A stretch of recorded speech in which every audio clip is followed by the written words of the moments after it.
Did you know that you are a slave to the Roman Empire since your birth? Your birth certificate is a contract with Rome, which basically declares you dead, and lost is sea. We will dig into the history of these trusts that was created back in the 13th century and has enslaved all humanity on the earth ever since. Unum Sanctum is one of the most frightening documents of history, and the most quoted as the primary document of the popes claiming the global power. In 1302 Pope Boniface issued his infamous papal bull Unum Sanctum, the first express trust. He claimed control over the whole planet, which made him king of the world. Furthermore, we declare, we proclaim, we define that it is absolutely necessary for salvation that every human creature be subject to the Roman Pontiff. Unum Sanctum, His Holiness Pope Boniface VIII, November 18, 1302.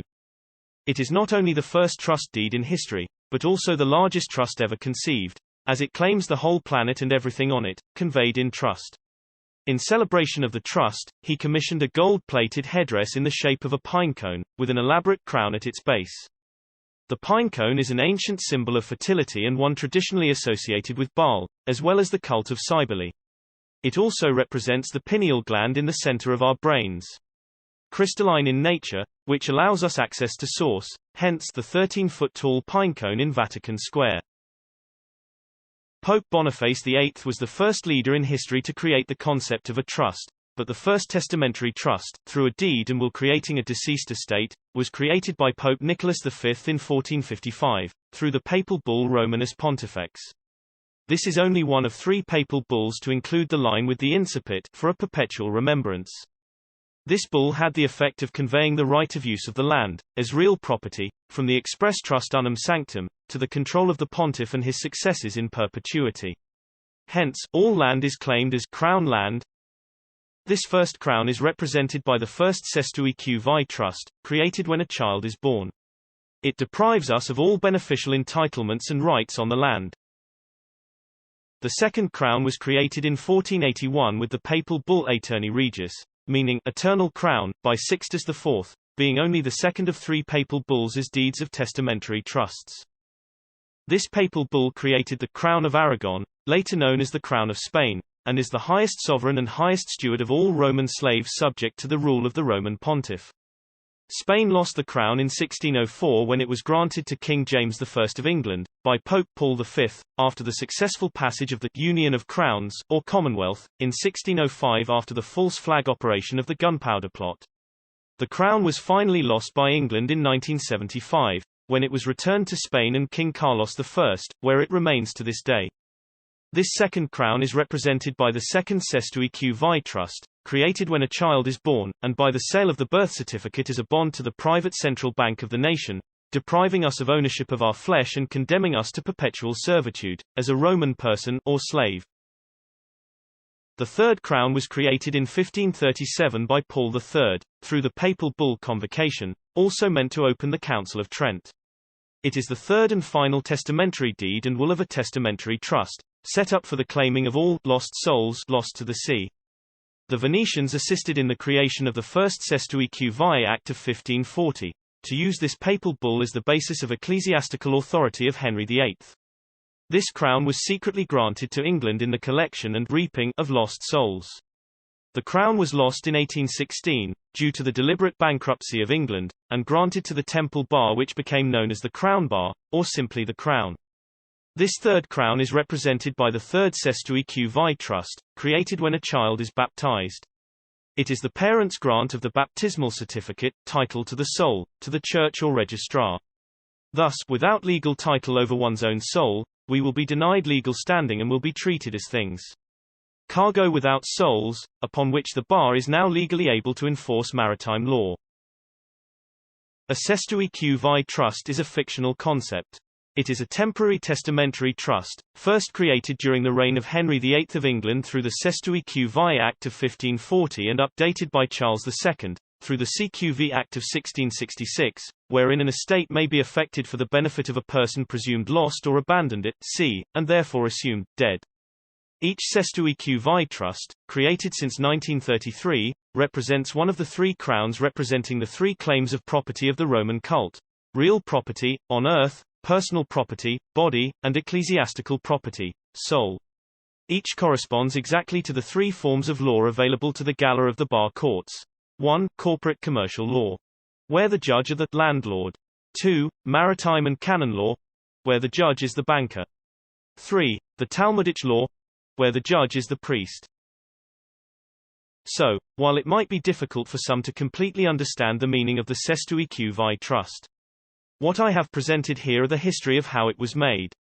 I have found a video that explains how this basically works, by them creating a straw man of yourself, based on your birth certificate, which is nothing but a slave contract with the Vatican.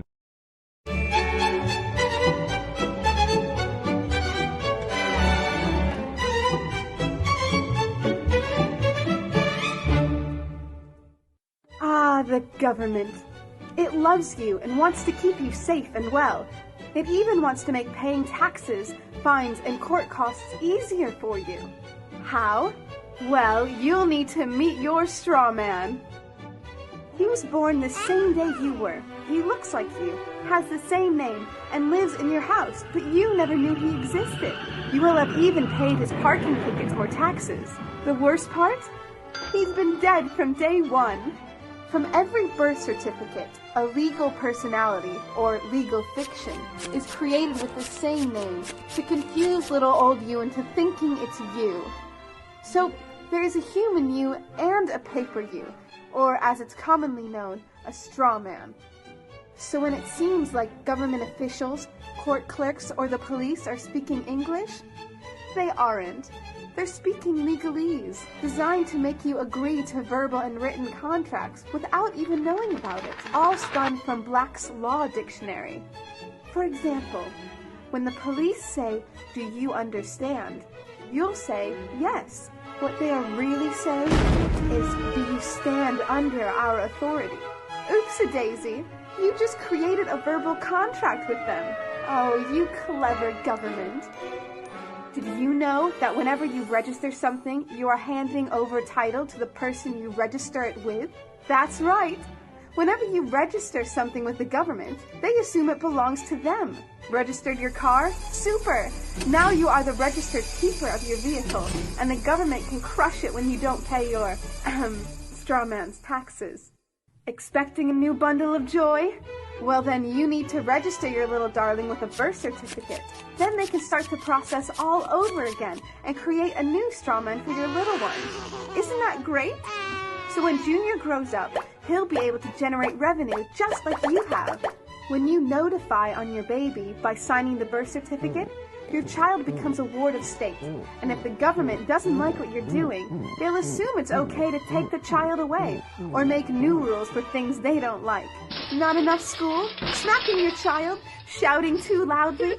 Then it's off to social services for the little one. When you get a bill, it's sent to you, but belongs to your straw man, not you. That's why bills, fines, and summons start with Mr., Mrs., or Ms. Sometimes you'll see your surname in capitals, just like on a gravestone. That's because your straw man is dead, and just a silly piece of paper, created before you could comprehend or even consent to it. When you go to court, you represent your straw man, so you, the human, take on any costs, fees, taxes, and fines involved for the straw man. The human you doesn't even need to pay them. But you made a contract with the court by appearing on behalf of your legal personality or straw man, just like the government knew you would. Confused? Well, don't worry. The government doesn't want you to know anyway. If you knew, you'd stop paying things like council tax and parking tickets. Because when you go to court, you are representing your straw man. You are you, alive and made of flesh and blood.